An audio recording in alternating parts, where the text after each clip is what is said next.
remember my family telling me about how they used to go out in front of my house and pick limu. And one day I went to go pick some for my dad, and when I went out, I found that I couldn't find the limu I was looking for anymore, and in its place was grilla ogo. And that's when I realized this was a problem. This is all back in 2014, 2015, and then I went away for a few years to college, and when the pandemic hit, I was brought back home, and it kind of just so happened that this conversation was being brought up again. It's grilla ogo, and I grew up over here my whole life, and it wasn't like this when I was growing up. So it's all in the last couple of years. I'm from the east side of Molokai, born and raised here. I'm also part of the Molokai Go Limu Hui. We are tackling grilla ogo on Molokai. Grilla ogo is an invasive seaweed. Scientific name is Gracilaria salicornia, but it's more commonly known as grilla ogo. It's an introduced species that was originally brought to Molokai to be an alternative food source, but has since gotten out of control and now is smothering our reefs. Grilla ogo is particularly dangerous because of the way that it spreads. It does incredibly well in a bunch of different environments, in muddy areas, on our reefs, near the mangrove, and in the areas that it grows, it blocks out the sunlight. But it also threatens our native limu populations, which are an important food source and important to people of Hawaii culturally. As far as we know, fish don't really eat grilla ogo, and so that means it has no natural predators. And so when a limu has no natural predators, it's kind of allowed to grow out of control, especially when it's so versatile. And so this is threatening not only our reefs just as an ecosystem. If we like to fish and we like to go and pick limu, we like to use the areas to go and swim. Grilla ogo is threatening our way of life. This isn't the first time that the issue of grilla ogo has been brought up in our community. There was actually a study done about 5 years ago, but since that momentum has kind of died off a little bit, and it was really during the pandemic that grilla ogo was brought up again as an alternative food source. One of the goals is to try and find some food for those in need on Molokai. The grilla ogo came to Molokai from this district, so we're starting over here to see if this pest can actually become a food source for us.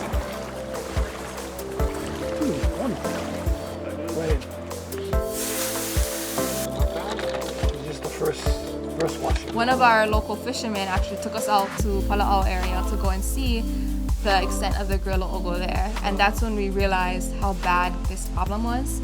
We could see that there was such little biodiversity. All that was really growing there was grilla ogo and mangrove, and any type of native limu or fish that you might usually see right there are all being choked out by the presence of this limu. And so that's when we realized we really need to come together and brainstorm some strategies for how to tackle this issue. Like 25. I don't think we're. So we're meeting over Zoom, trying to talk to all the experts that we could find, both cultural practitioners and academic experts as well. We talked with the guys at Mauna Lua Bay who have successfully controlled their grilla ogo problem, and while Molokai is different, we wanted to learn from them to implement their strategies over here while still making sure that they were appropriate for our shorelines.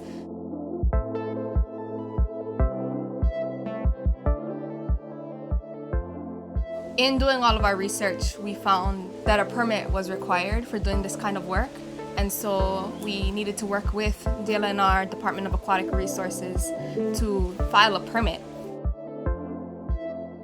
While that was initially daunting, it actually turned out to be a good thing in that we're able to learn from the experts that they have and turn this into a partnership. They've also helped us to find ways to monitor the activities that we're doing so that we know the impact that we're having.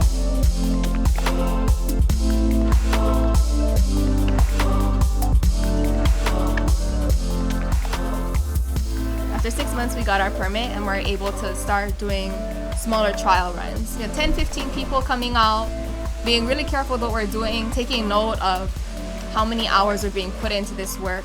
So initially, we were taking out more like 600, 700 pounds during these cleanups. When they had come and they had cleaned out all of this. We're here on the west side of Kanakakai Wharf, and this area right here is about maybe a 10-acre area. Further out that way we'll get deeper, so we started before the low tide so we could get all of this that's exposed right now. But this is what they look like. This is probably about 2 pounds right here. So this area, 10 acres, has probably got 20 tons, maybe more. If the limu left unchecked, the thing overtake the natural environment and the thing suffocate them, man. So all of the fishermen, the guys who eat fish, all the way down the line, they all get negatively impacted by this limu if it's not controlled. There's a lot of different potential uses for it, and we're very much in the early stages of the planning process. So hoping that now that we have some momentum, we'll be able to figure out how to come up with a long-term fix for this issue. Working together is the best thing we can do, I guess. You know, come together and figure this out together. You gotta just keep at it. Keep going, keep going, keep going until it's all nice and beautiful back to its original state. Once we moved past some of our trial runs, we were able to bring the community out, and it was really encouraging to see how many people came out. Now we're able to take out closer to 7,000 to 8,000 pounds per 2-hour cleanup. And we're able to do this much more efficiently. We have a process, we have roles. All the new volunteers and the returning ones as well go through a quick training where we talk about what we're doing to make sure this is safe, we're not spreading any more gorilla ogo than we're taking out.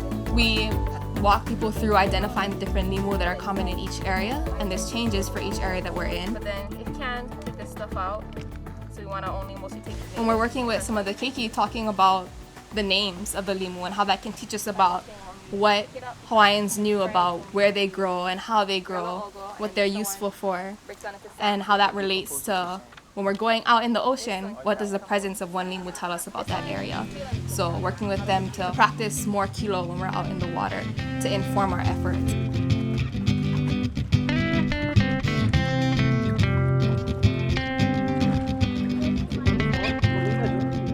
When I see kupuna telling their opuna about how the limu used to be, how they used to go out and gather, the different foods they used to make, which one was their favorite, and then getting to learn from them. A lot of times you'll hear aunties telling, kids about how when I was younger, we used to find this limu here, and this one was my favorite one, but I cannot find them anymore. It saddens me that it's harder and harder to find the good ogo and the good limu, because this is a harbor and there's commerce here, but it was also Kanakakai's beach, where they would go swim and go gather. Since a lot of us in the younger generation, we don't remember an ocean that looked like that. So to know where we're going, we really have to pay attention to the knowledge of all of our kupuna.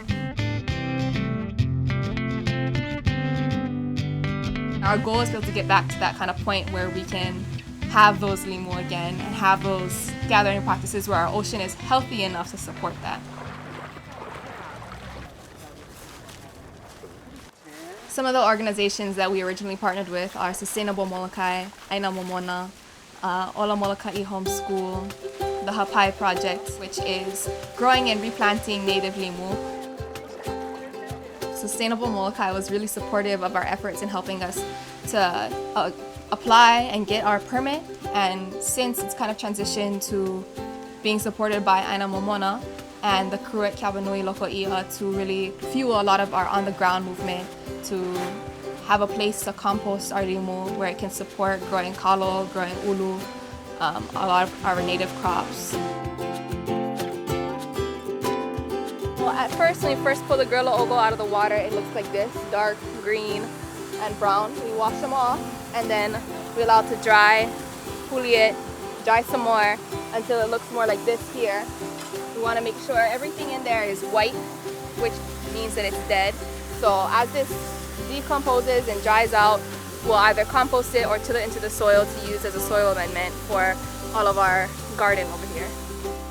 In looking towards the future, we know that this isn't a short-term problem. This is going to require a lot of work going forward, and we want to be able to turn this into something that can support local families. We want to be able to have full-time employees doing meaningful work like this in resource management.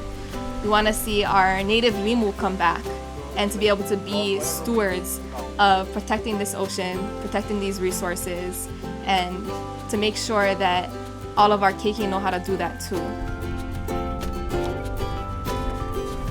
And coming out to Malama, our ocean, everybody has a place in this. We all benefit from being able to live on this beautiful island, and we all have a responsibility to take care of it.